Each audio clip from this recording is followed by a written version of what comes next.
Magandang araw po. Meron po tayong babasahin teksto sa Biblia sa King James Version na Ingles. Ang teksto ay Hebreo 1:6 o Hebrews chapter 1 verse 6. And again, when he bring in the first begotten into the world, he said, and let all the angels of God worship him. Yun po ang sinasabi ng teksto.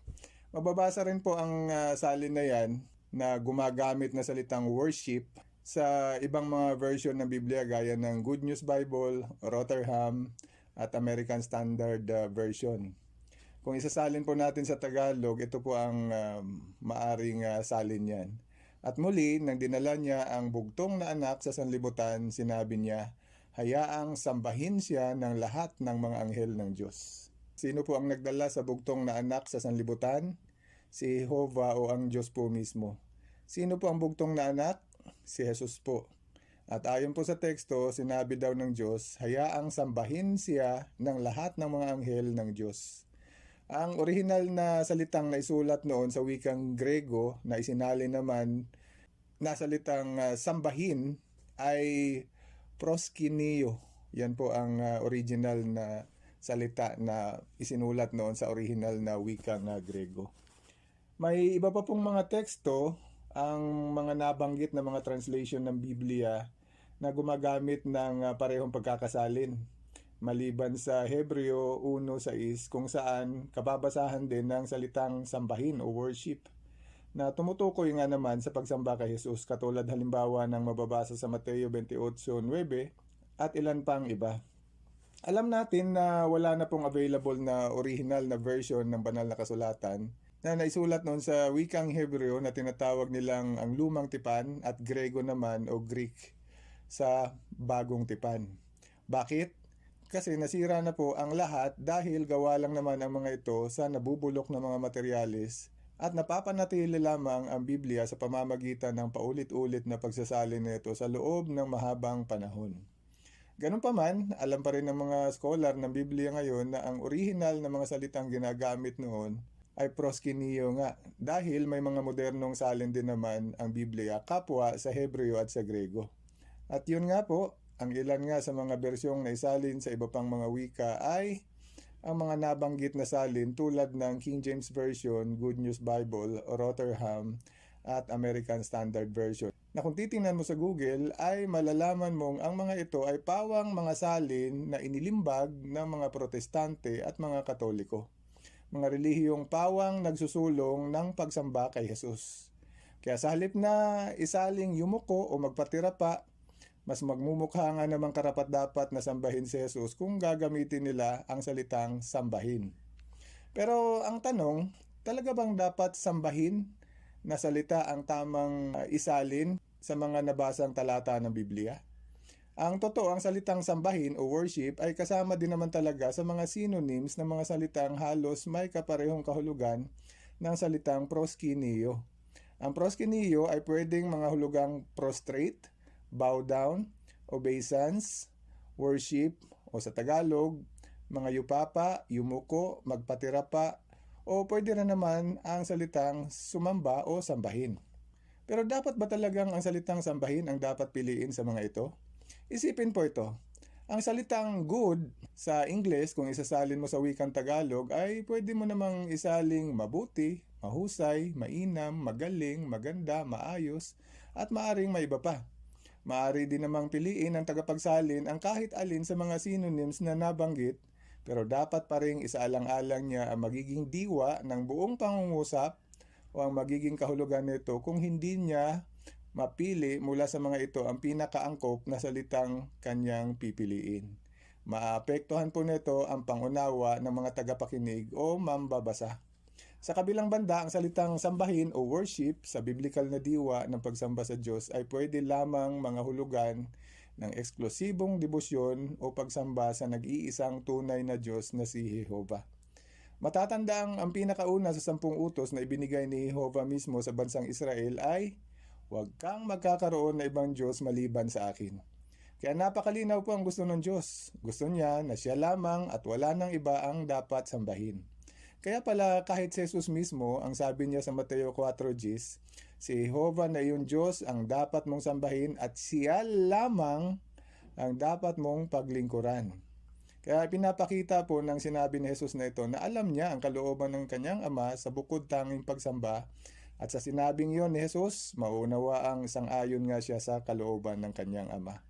Kaya hindi po dapat sambahin o hindi po dapat pagsamba ang pagkakasalin ng salitang proskineo, kundi alinman sana sa mga salitang yumuko, mga yupapa, magpatira pa.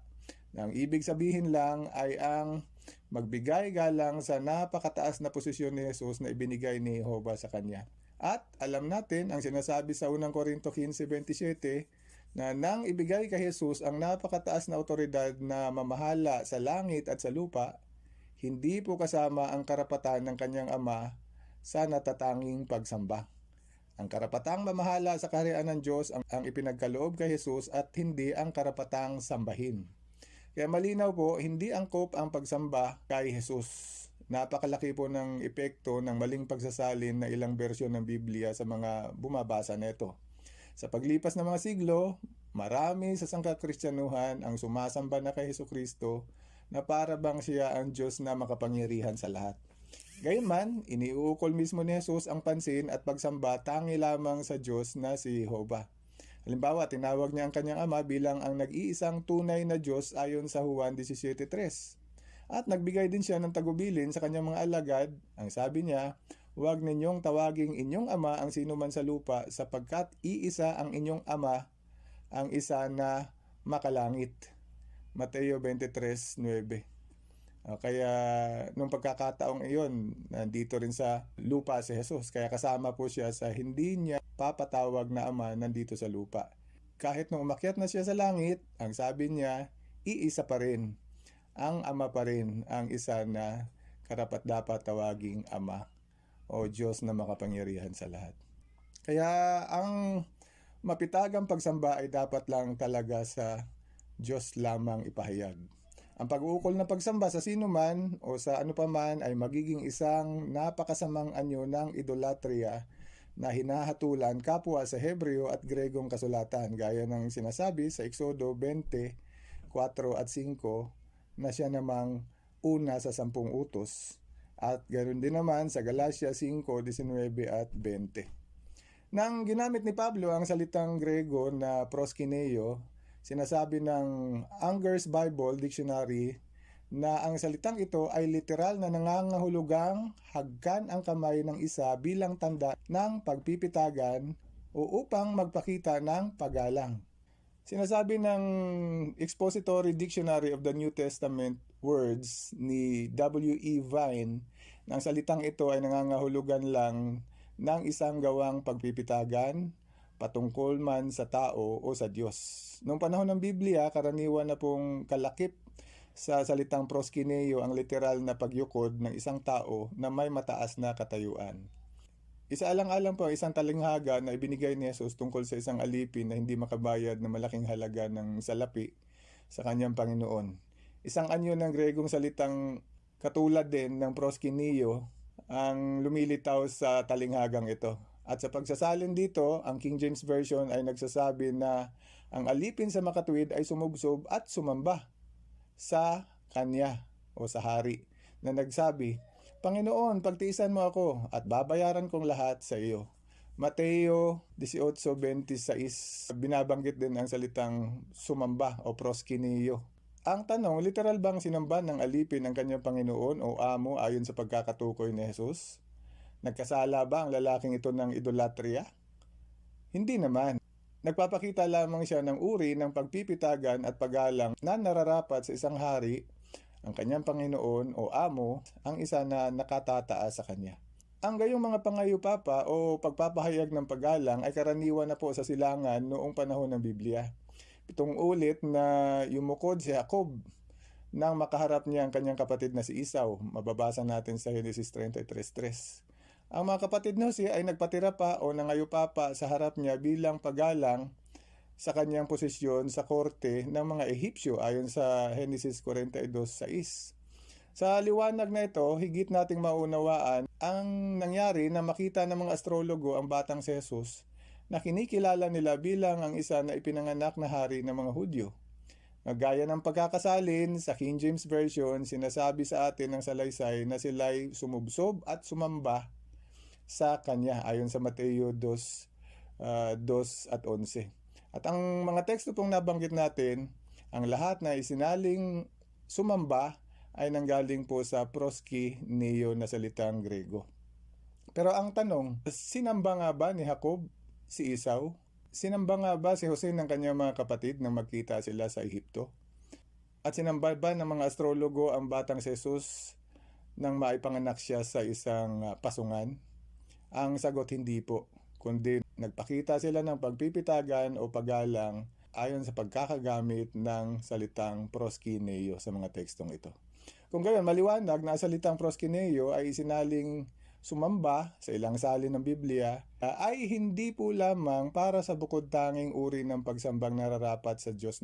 Maaari din itong tumukoy sa paggalang at pagpaparangal na ipinapakita sa ibang tao. Sa pagsisikap na maiwasan ang maling pagkaunawa, isinalin po na ilang salin ng Biblia ang salitang proskineo sa Hebreo 1:6 bilang gumagalang sa kanya ayon sa The New Jerusalem Bible. Sa Complete Bible in Modern English naman na version, gumamit sila ng salitang parangalan siya. At sa 20th Century Testament version ng Biblia, gumamit po sila ng salitang yumukod sa kanya. At syempre, ang The New World Translation, ginamit po ang salitang mga yupapa sa kanya. Kaya yun po ang nararapat talaga na salin sana na pinili ng mga tagapagsalin nung gumawa sila ng kanilang bersyon ng Biblia. Ang tanong, nararapat ba talaga si Jesus sa ganong pangayupapa? Oo naman. Sa kanyang liham sa mga Hebreo, ipinaliwanag ni Apostol Pablo na bilang ang tagapagmana ng lahat ng bagay, si Jesus ay umupo sa kanan ng karingalan sa matatayog na dako. Hebreo 1:2-4. Sa makatuwid, sa pangalan ni Jesus ay lumuhod ang bawat tuhod niyaong mga nasa langit at niyaong mga nasa lupa at niyaong mga nasa ilalim ng lupa, at ang bawat dila ay hayagang kumilala na si Jesucristo ay Panginoon sa ikaluluwalhati ng Diyos na Ama. Filipos 2:10-11. Hindi ba kung gayon, nararapat lamang na siya ay ating parangalan, igalang at pangayupapaan? Oo naman. Pero hindi po natin dapat ibaliwala ang pinakamalaking utos na hindi po dapat sumamba sa ibang Diyos maliban kay Jehovah. Umihiling po siya ng bukod tanging debosyon sa kanyang mananamba. Ang Biblia ay maliwanag na nagpapahiwatig na ang ating pagsamba sa diwa ng relihiyosong pagpipitagan at debosyon ay dapat iuko lamang sa Diyos mismo. Inilalarawan siya ni Moises bilang isang Diyos na humihiling ng bukod tanging debosyon. At pinapayuhan tayo ng Biblia na sambahin ang isa na gumawa ng langit at ng lupa at dagat at mga bukal ng mga tubig. Deuteronomio 4:24 at Apokalipsis 14:7. Kaya malinaw, isa lang po ang dapat sambahin at hindi po si Jesus iyon kundi ang kanyang ama si Jehovah.